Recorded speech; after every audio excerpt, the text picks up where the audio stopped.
네, 성도 여러분, 해피 설, 새해 복 많이 받으세요. 우리나라에서는 이렇게 송구영신 때 새해 복 많이 받으라고 인사, 또 새해 첫 주일, 그리고 이 설을 맞이해서 또 이렇게 인사를 3-4번 하게 되네요. 하여튼 주님 안에서 큰 복이 임하시기를 바랍니다.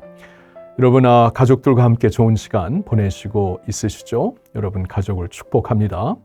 혹시나 가족과 함께 있지 못하시는 분들, 홀로 계신 분들에게도 주님의 따뜻한 위로와 인사를 전해드리고요.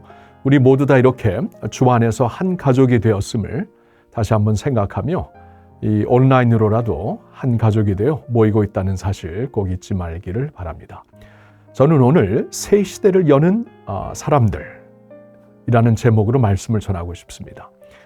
이제 그 음력으로 새해가 되었기 때문에 하나님의 새로운 역사를 우리는 기대하고 있지 않습니까?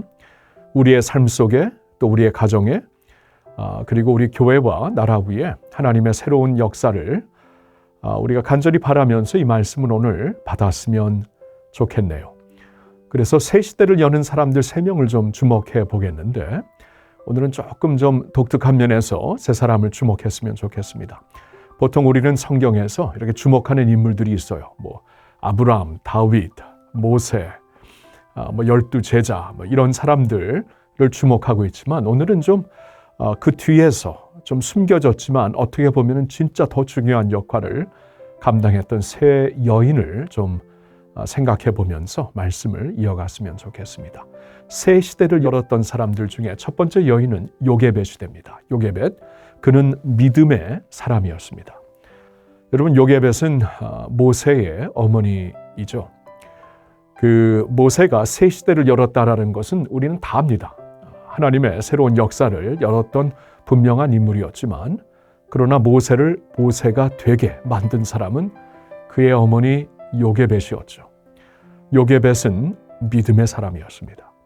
여러분, 믿음의 선진 중에 이렇게 특별히 주목되고 있는 사람들 중 모세의 부모가 주목되고 있는 사실을 아시나요? 히브리서 11장 23절에서 말씀을 읽어보겠습니다.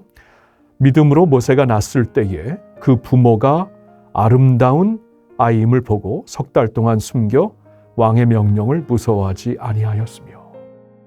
여러분, 믿음으로 모세를 낳게 되었고 또 모세를 보았을 때 그가 아름다운 아이임을 보았다. 여러분, 이 말씀을 자세히 우리가 묵상해 보면은 이 말씀은 단순히 어떠한 모성애로 아니면 부모애로 아이를 아름다운 아이, 사랑스러운 아이로 보았다라는 것이 아닙니다. 그것 이상입니다. 믿음으로 그렇게 보았다. 사도행전 7장 20절에는 그 모세가 태어났을 때 그 아이가 하나님 보시기에 아름다운 아이였다라는 말씀이 있어요. 그러니까 모세의 부모가 믿음으로 그 아이의 아름다움을 보았다라는 것은 믿음으로 보았던 것입니다. 보통 부모의 이상으로 보았다라는 것이죠. 하나님의 특별한 계획을 보았고 하나님께서 그를 통해 하실 일을 믿음으로 바라보면서 그 아이를 돌보았다라는 것입니다. 특별히 요게벳이 그러한 삶을 살았던 것을 우리는 알 수 있죠. 여러분, 그래서 요게벳은 왕의 명령을 두려워하지 않았다고 합니다. 왕의 명령을 거부한다라는 것은 그건 사형 선고와도 같은 것이었죠.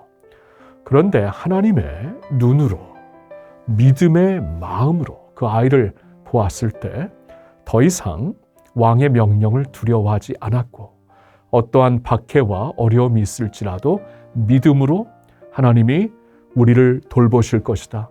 하나님께서 지켜주실 것이다 라는 그러한 확실한 믿음이 있었다라는 것입니다. 그래서 요게벳은 믿음으로 인하여서 모세를 키웠던 것이고 장성하게 하였던 것이고 그 요게벳과 모세를 통해 하나님은 새 시대를 열었던 것입니다.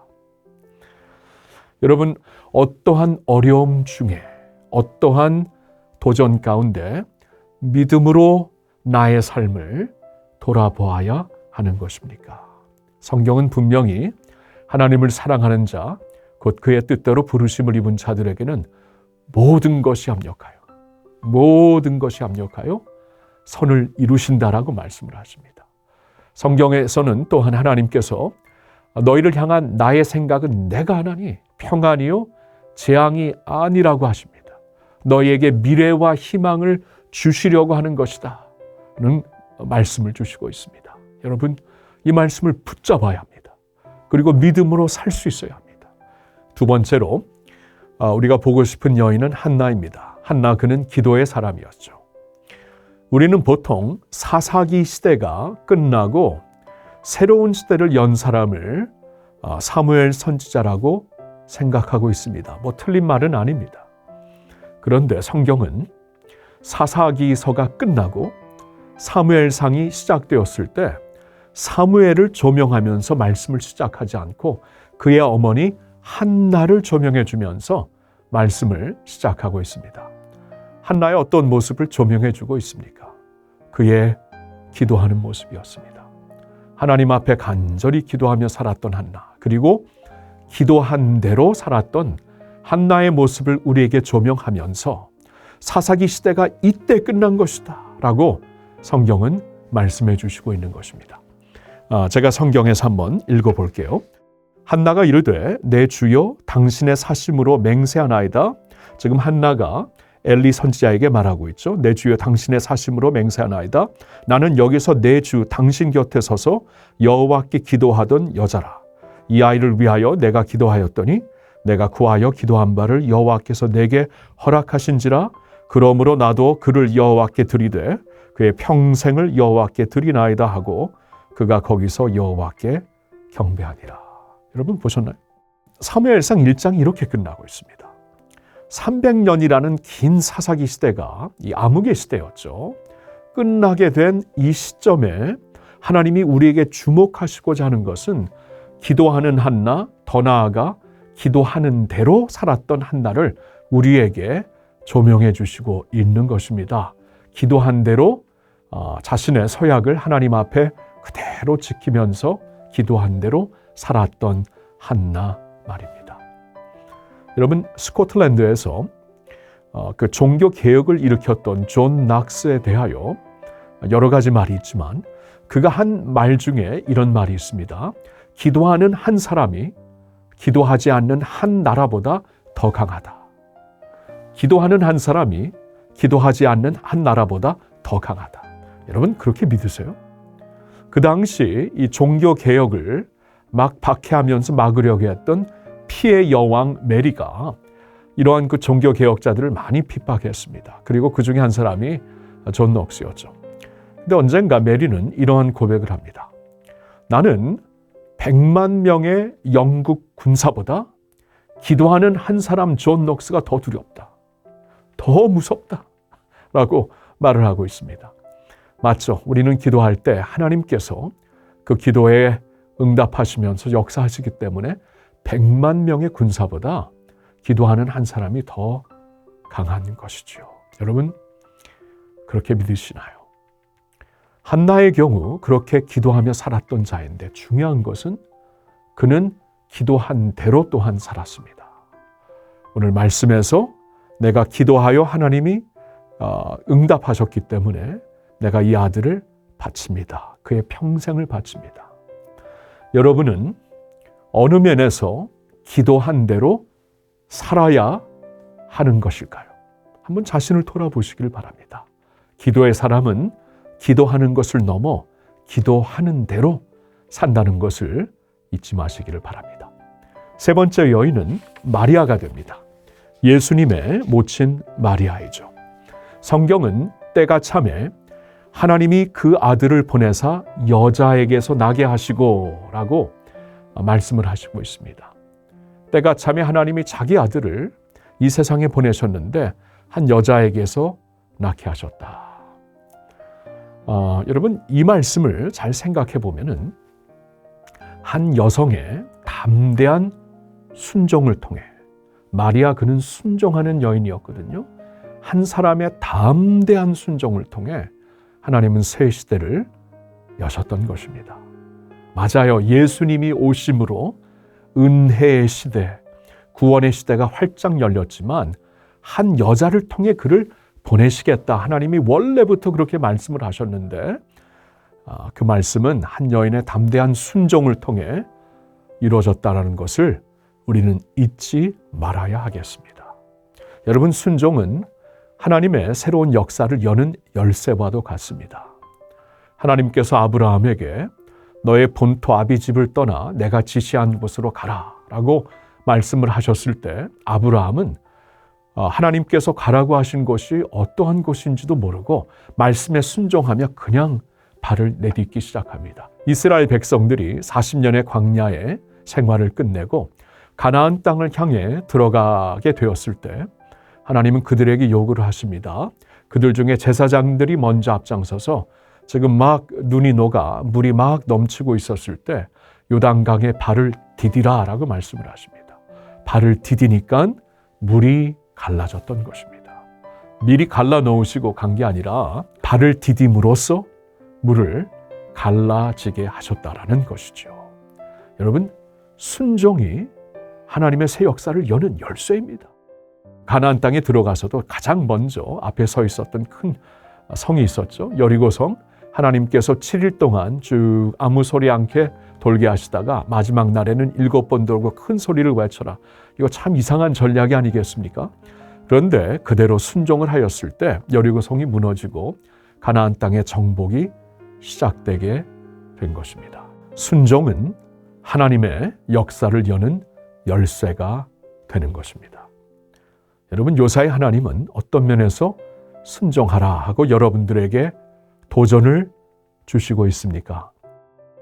여러분, 우리도 다 이해하지 못할지라도 순종을 해야 합니다. 한 여인 마리아, 그는 그때 천사에게로부터 이 놀라운 소식을 들었을 때 아마도 10대 소녀였을 것입니다. 다 이해를 어떻게 합니까? 남자를 아직 모르는데 성령의 능력이 너에게 임하여서 너가 이제 아들을 갖게 될 것이고 낳게 될 것이다. 그는 하나님의 아들이다. 여러분, 이 말씀을 어떻게 이해했겠습니까? 얼마나 두려운 말씀이었겠습니까? 그러나 순종했습니다. 순종을 하니까 새로운 역사가 일어났던 것입니다. 사랑하는 성도 여러분, 이제 음력으로 새해가 시작되는 이때에 우리가 이제 하나님의 새로운 그 역사, 새 시대를 여는 능력을 간절히 바라면서 우리에게 먼저 요구되는 것, 그것은 바로 우리가 이제 그 믿음으로 사는 것이고 기도로 사는 것이고 순종으로 사는 것입니다. 그렇게 살면서 하나님의 새로운 놀라운 역사를 체험하는 여러분과 여러분의 가정, 그리고 우리 교회와 우리 나라가 될 수 있기를 우리 주 예수님의 이름으로 축복드립니다. 기도하겠습니다. 하나님 아버지, 다시 한번 새해를 열면서 주님께 우리의 삶을 드립니다. 하나님이 역사의 주관자가 되시고 우리의 삶의 참 소망이 되시어서 얼마나 감사한지 모르겠습니다. 하나님을 바라봅니다. 믿음과 소망과 사랑으로 주님을 바라봅니다. 그러나 믿음으로 우리에게 요구하시는 것이 세 가지 있는데 그것은 우리가 믿음의 사람이 되는 것, 어려움과 도전 가운데 믿음을 선택하며 믿음으로 신뢰하기를 결단하며 사는 우리가 될 수 있기를 간절히 바랍니다. 그리고 하나님, 기도하는 사람들이 되어라.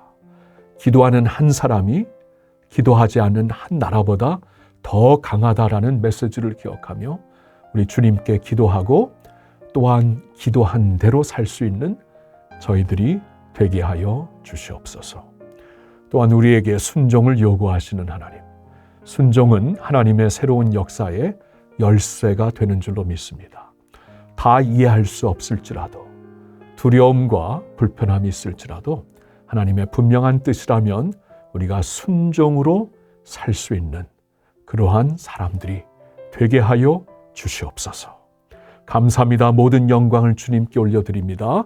모든 말씀을 우리 주 예수 그리스도의 이름으로 감사드리며 기도하옵나이다. 아멘.